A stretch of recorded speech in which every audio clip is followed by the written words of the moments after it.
আসসালামু আলাইকুম। কেমন আছেন আপনারা সবাই? আশা করছি আল্লাহর রহমতে সবাই ভালো আছেন, সুস্থ আছেন। আমরাও আলহামদুলিল্লাহ ভালো আছি। আজকের ভিডিওটা আসলে আমি শ্যুট করেছিলাম সোমবার, আর এই ভিডিওটা আপনারা দেখছেন বুধবার। মঙ্গলবার আমার হাজব্যান্ড ট্রেনিংয়ের জন্য গেছে ওর অফিস থেকে। সারা রিসর্টে গেছেন তিনি, 3 দিন থাকবেন সেখানে। ইনশাআল্লাহ ফ্রাইডে আসবেন। আসলে ওর চলে যাওয়ার পর মনটা অনেক খারাপ লাগছিল, কারণ আমি ঢাকার বাসায় কখনো ওকে ছাড়া থাকিনি। 3 দিন একা সামলাতে হবে, বাসা বাচ্চা সব কিছু। যদিও উনি সব ব্যবস্থা করে গেছেন যেন কিছু প্রয়োজন না হয়, কিন্তু ওনাকে ছাড়া বাসাতে ভালো লাগছিল না। ছেলেও বারবার ওর বাবার কথা বলছিল। যাই হোক, এটাই জীবন, বাস্তবতা মেনে সামনে এগোতে হবে। ঘুম থেকে উঠে দেখি বৃষ্টি হচ্ছে। আমি বারান্দায় দাঁড়িয়েছিলাম, আদিয়ান আমার পাশে ছিল, আর আমার গাছগুলো পাখিগুলো সব মিলিয়ে এক অপূর্ব পরিবেশ তৈরি হয়েছিল। আল্লাহর রহমত, বৃষ্টি সব সময় এরকম শান্তি দিয়ে যায়। তারপর নাস্তা বানাতে গেলাম। আজকে নাস্তা করেছি ওর প্রিয় চটা আর ডিম ভাজি। ও নাস্তা করে অফিসের জন্য বেরিয়ে যায়, আর আমি এইদিকে ও যাওয়ার পরে আমার জন্য চটা বানাচ্ছিলাম। যদিও আমি আমার ছেলে আর আমার জন্যও করেছিলাম, কিন্তু ছেলে বলছিল যে সে খাবে না। ওর এক এক দিন এক এক মত হয়, ও কিন্তু এটা পছন্দ করে। তারপরও আজকে কেন জানি বলছিল যে সে খাবে না এটা। তারপরে কি আর করার, ও যেটা খাবে ওটাই তো খাওয়াতে হবে। তারপরে আমি ওকে জিজ্ঞেস করলাম যে তুমি কি খাবে বাবা? তখন ও বলল যে মা আমি কর্নফ্লেক্স খাবো। তো ফ্রিজে দুধ ছিল, বের করে গরম করে নিচ্ছিলাম।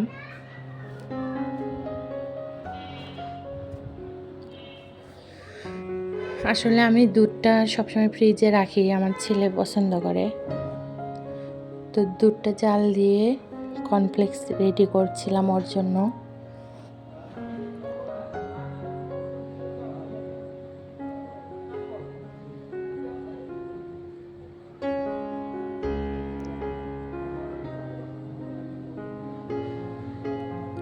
দুধ গরম করতে দিয়ে কর্নফ্লেক্স ঢেলে নিচ্ছিলাম। কর্নফ্লেক্স শেষ হয়ে গেছিলো, তো ওর বাবা কালকেই নিয়ে এসেছে এগুলো।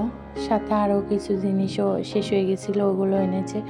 তো ওগুলো গুছাবো, তার আগে ছেলেকে আগে খেতে দিচ্ছি।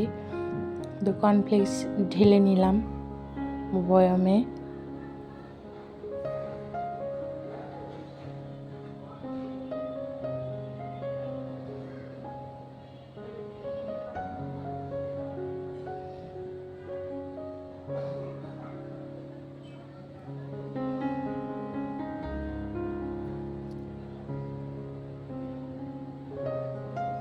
এই তো ঢালা শেষ, এখন হচ্ছে এটা পাশে রেখে দিব।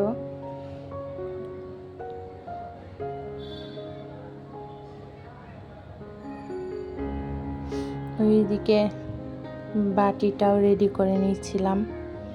ছেলে ওইদিকে বারবার এসে বলতেছে মা আর কতক্ষণ লাগবে, আর কতক্ষণ লাগবে। এই তো দুধ জাল দিচ্ছিলাম।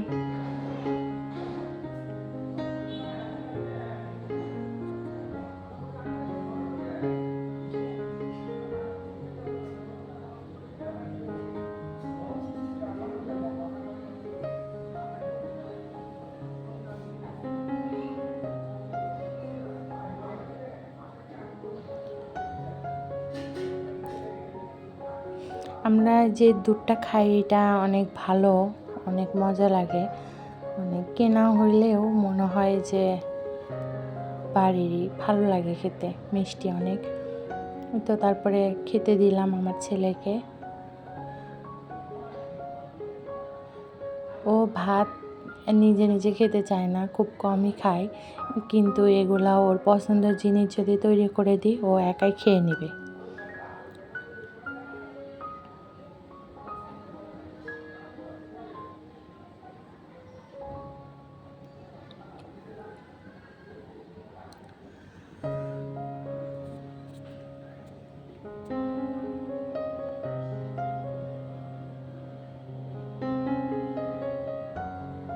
তো একটু মিক্স করে দিচ্ছিলাম।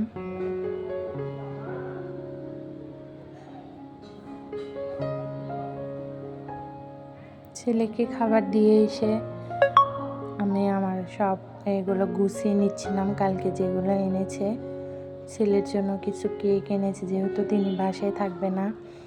তারপরে কিছু মশলা শেষ হয়ে গেছিলো, লবণ, ডাল, তারপরে ভীম, তো এগুলা সব গুছিয়ে রাখবো।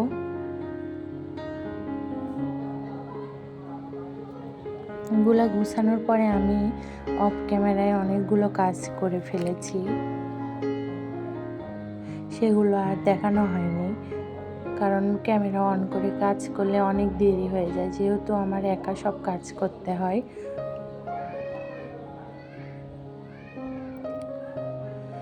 একটা সংসারে যে কত কাজ যে করে সে জানে, শেষ হতে চায় না। তারপর আমি একটু চা বানিয়ে নিয়েছিলাম আমার জন্য। এই তো চা খেয়ে কাজ শেষ করে এসে আবার দুপুরে রান্না করতে এসলাম। দুপুরে রান্না করতে এসে দেখি বাসায় তেমন কিছু নেই, তাই হালকা একটু আয়োজন করলাম। আজকে রান্নায় ছিল পুঁটি মাছ ভাজা, পাবদা মাছ ভাজা, ফুলকপি, আলু, ডিম দিয়ে একটা তরকারি। আমি নিজে পাবদা মাছ খাই না, আদিয়ান এর পাপাও খায় না, তাই এটা করেছি আমার ভাই আর ভাগিনার জন্য। আসলে আমি খুব সিম্পল কিছু খাই, গরুর মাংস, ইলিশ মাছ, চিংড়ি মাছ আর ছোট পুঁটি মাছ, এই কয়টাই সীমাবদ্ধ। আর আমার হাজবেন্ড মাছ তেমন খায় না, ইলিশ মাছ খায় শুধু, তবে ও সব মাংস খায় মাশাল্লাহ। ডিমটা আমরা সবাই পছন্দ করি। ডিম আমার ছেলেও মাশাল্লাহ অনেক মজা করে খায়। আমি কিন্তু চিকেনও খাই না, মাটনও খাই না, শুধু বিফটা খাই মাংসর ভিতরে, অন্য কোনো মাংসই খাই না। আর মাছের মধ্যে শুধু ওই 3টা মাছই খাওয়া হয়, বড় পুঁটিও খাই না আমি, জানি না কেন জানি আমার কাছে ভালো লাগে না খেতে। কিন্তু আমি আবার শুটকিটা পছন্দ করি। সব শুটকি না খেলেও কয়েকটা শুটকি আছে যেগুলো আমার খেতে ভালো লাগে। তো তারপরে রান্না টান্না করে গোসল টোসল করে খেয়ে দিয়ে একটু ঘুমিয়েছিলাম। তারপরে বিকেলে আমার ছেলে বলতেছে, মা আমাকে একটু তেহারি রান্না করে দিবে বা পোলাও টাইপের কিছু, মানে ও পোলাও টাইপের কিছু অনেক পছন্দ করে, তো রাত্রে এটাই খেতে চেয়েছিল ডিনারে। তো উঠে আবার ওর জন্য রান্না করলাম। ওই মাংস আর বের করতে ইচ্ছা করতেছিল না, আবার ভিজবে কখন আবার রান্না করব, তো ঝটপট আমি এটা বানিয়ে দিলাম। আমি মাঝে মাঝে ওকে এটা ফাঁকিবাজি রান্নাটা করে দিই, সাথে একটু ডিম দিয়ে দিলে ও খেয়ে নেয় মজা করে। তো আমিও এই রান্না করলাম, সবার জন্যই করেছি, কারণ আমারও ভালোই লাগে, এরকম একদম খারাপ হয় না, ভালোই লাগে।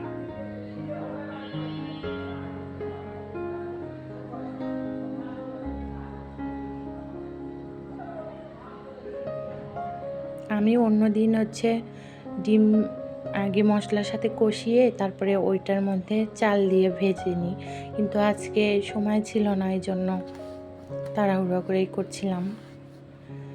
আজকে আর কষিয়ে নিইনি, ডিমটা এমনি সিদ্ধ করে শুধু দিয়ে দিয়েছিলাম ওর ভিতরে। ভিডিওটি এখন পর্যন্ত দেখে থাকলে প্লিজ একটা লাইক দিয়ে যাবেন, কমেন্টে জানাবেন কেমন লাগলো, আর এখনও সাবস্ক্রাইব না করে থাকলে সাবস্ক্রাইব করে পাশের বেল বাটনটি প্রেস করে রাখবেন। এতে করে আমি যখন নতুন ভিডিও দেই সাথে সাথে আপনি নোটিফিকেশন পাবেন। আর যদি আপনি আগেই এই কাজগুলো করে থাকেন, আপনাকে অসংখ্য ধন্যবাদ।